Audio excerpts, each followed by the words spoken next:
When it comes to spellcasting, we often hear about the basics, the ingredients, the incantations, and the intentions. But what about the hidden details that can make all the difference in our magical workings? My name is Laura Graves and welcome to Whispering Witchcraft. Today I will talk about 6 often overlooked elements that can level up our magical practice, making our spells more potent and aligned with our intentions. And before we start, don't forget to subscribe to this channel. So let's dive into it. First, I would like to talk about activating and charging our tools. This step is a game changer in spellcasting. Activating or charging our tools and ingredients means imbuing them with a specific purpose within our spell. For example, cinnamon can be used for various intentions: prosperity, speed, or passion, for example. But which one is our focus on this specific spell? By charging the cinnamon or any ingredient with our specific intention, ensure that it is aligned with the goal of our spell. There are many ways to charge our ingredients. You might hold them in your hands and visualize your intention flowing into them, drawing symbols on them, or speak out loud what you want them to do. I personally like to breathe on them, giving them the breath of life, and in this way awaken them to the goal of this specific spell. Charging could also be as simple as placing this object under the moonlight or the sun, but this will depend on the nature of your intention. The method you choose should express the clarity and the strength of your intention. Also, don't forget about your hands. They are powerful tools themselves. Rub your hands together to build energy, and as they tingle with the warmth, pass this energy into your tools and ingredients. This extra step helps to build a better connection and help you to direct the magic to the direction that you want to go. Another overlooked point is timing and correspondence. Timing in our spell work can add this extra layer of power. Working in lunar phases or planetary hours or even days of the week can help to align our spell with the energy of the universe. For example, I like to do spells for new beginnings during the new moon, while spells for releasing and letting go I normally do on a waning moon. But don't feel restricted if you miss an ideal time to perform a spell. While timing can enhance your practice, your intention and energy are the most important factors here. However, when you do have the opportunity to sync your spell with the natural cycle, give a try. You might find that the results are more powerful and come way faster.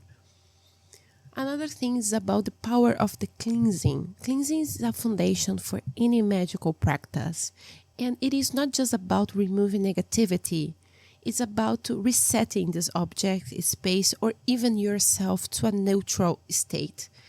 Everything you bring to your space, whether it's a new candle, a crystal, a piece of paper, has absorbed various energy along the way. By cleansing, you wipe the slate clean, allowing your energy and your intention to make the center of this stage. There are many methods to cleanse, and it is essential to find what resonates with you. Some common techniques include like smoke dry herbs, using sounds like bells or singing bowls, or even snap your fingers around the object. Sometimes I snap my fingers like while making a symbol in the air or around the object.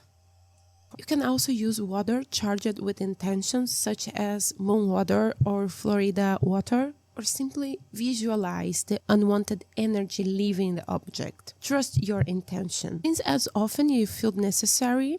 I always do with new objects, and after that, I cleanse only when I sense that there is some stagnant or lingering energy.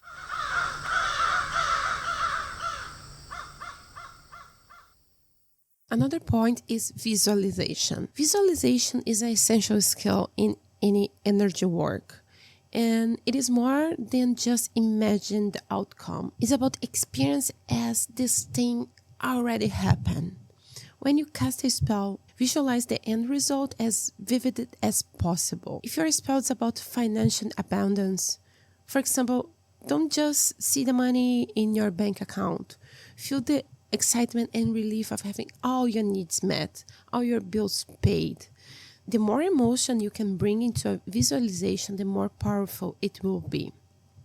Because visualization gets stronger with time. This is an exercise that you do every time that you perform a spell or make a ritual.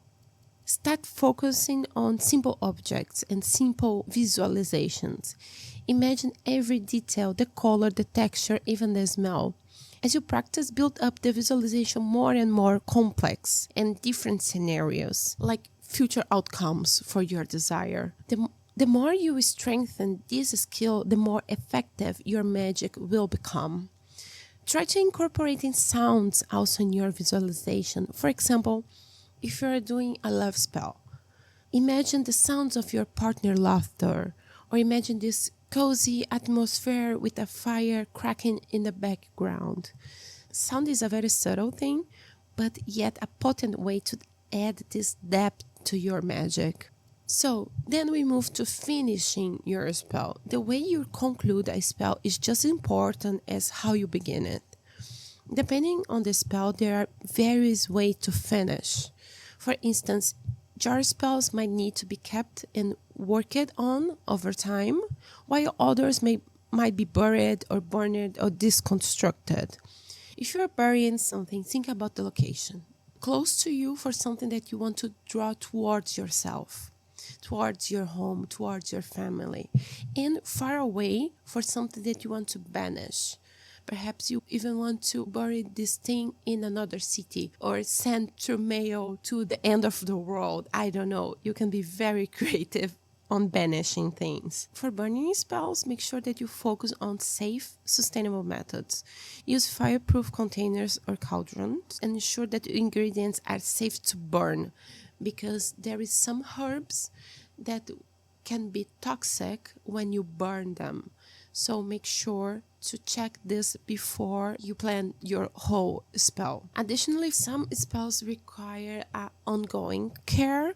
Charms bag, for example, might need to be charged regularly by holding or placing in your altar. While sigils, sometimes you can just reactivate them with energy when you feel their potency are fading away. For long-term spells, consider keeping a magical journal where you note the results of your spells and any signs or feelings that you experience along the way. This can help you to fine-tune future workings and strengthen your connection with your craft. After casting spells, it is easy to feel a little bit off on unbalance. This is where grounding and centering comes in. Grounding involves reconnecting with the earth energy, which can help you to stabilize after working with strong magical energies. Simple techniques like walking barefoot, holding a grounding stone like a hematite, or even eating something can help you to return to your physical body. Centering is equally important. It involves bringing your mental and emotional energy back to calm. After a spell, take a few moments to breathe deeply and gather your energy back to yourself. For a more in-depth explanation about it, please check the energy manipulation episode, where you can find more about centering, grounding, and directing energy. These small details can make a big difference in our magical practice. While they might seem so minor, they add layers of intention, clarity, and energy that can make our spells more effective and aligned with our goals. Try integrating these techniques into your practice and notice the subtle but yet powerful shift in your magical results. The more you work with these details, more natural they will become, enhancing both your confidence and your craft. Feel free to share your thoughts, questions, or magical experience in the comments below, and see you next time. My name is Laura Graves, and this was Whispering Witchcraft. See you soon.